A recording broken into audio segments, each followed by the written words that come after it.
ចាសួស្តីពុកម៉ែបងប្អូនទាំងអស់គ្នាថ្ងៃនេះខ្ញុំស្លត្រពាំង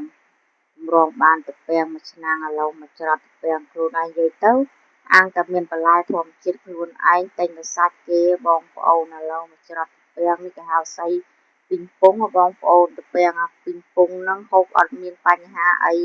ទោះបីយើងឈឺមិនក៏ដោយក៏ហូបអត់មានជំទាស់អីដែរណាបងប្អូនឥឡូវថាត្រពាំងខ្ញុំចិត្តហើយ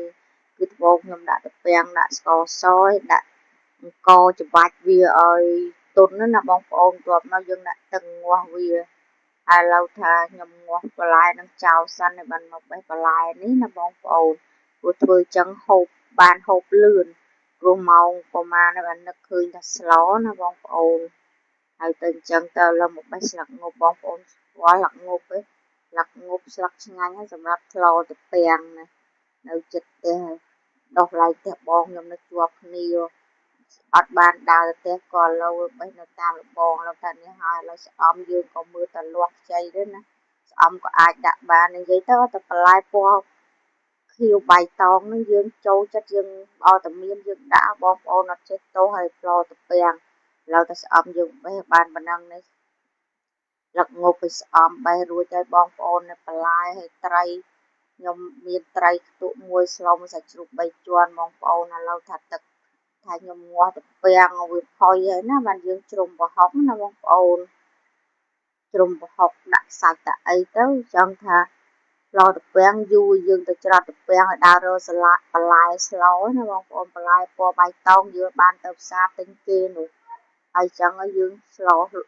បេះបន្លែរបស់យើងឥឡូវសាច់ជ្រូកក៏ផុយក៏ដាក់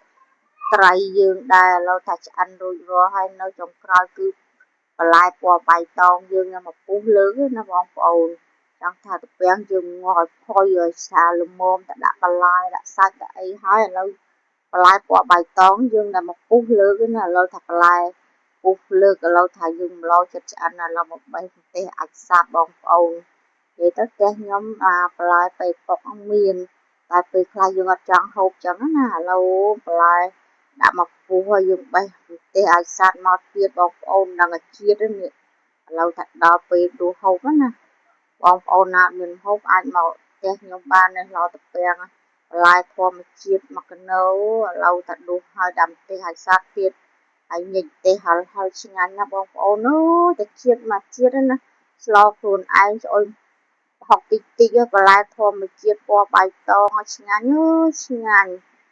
បងប្អូនចូលចិត្តហូបម្លត្រពាំងខ្ញុំចូលចិត្តណាបងប្អូនហើយឃើញវីដេអូខ្ញុំជួយមើលផងណាជួយ like ជួយ comment បន្តជួយតាមដានជួយ